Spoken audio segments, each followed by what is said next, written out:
حضور میرا ایک سوال ہے. فرماؤ. وہ یہ کہ اللہ تعالیٰ کہتا ہے کہ میں انسان کی جانوں پہ اس سے زیادہ بوجھ نہیں ڈالتا جتنا وہ برداشت نہ کر سکے.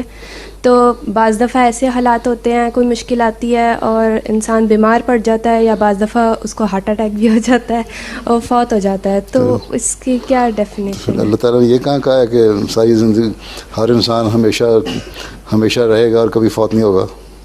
کہیں کہا نہیں. اللہ تعالیٰ یہ کہتا ہے کئیوں کو میں بچپن میں فوت کر کے لے جاتا ہوں اپنے پاس, کچھ کو جوانی میں, کچھ کو بڑی عمر دیتا ہوں, اور کچھ ایسی عمر تک پہنچ جاتے ہیں لے کے اللہ یعلمون, جہاں بالکل بوڑھے ہو کے پھر ان کی بچوں والی حالت ہو جاتی ہے, جی, الزائمر کے مریض بن جاتے ہیں اور اس طرح کے ہو جاتے ہیں.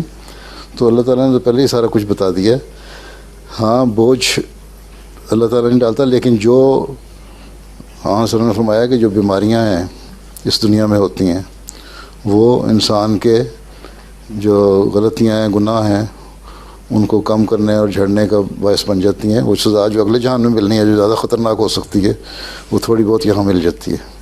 ٹھیک ہے, ٹھیک ہے. باقی جو بوجھ نہیں اللہ تعالیٰ ڈالتا, اس کا ایک مطلب یہ بھی ہے کہ دعا کرنی چاہیے. اللہ تعالیٰ نے یہ دعا کی ہے,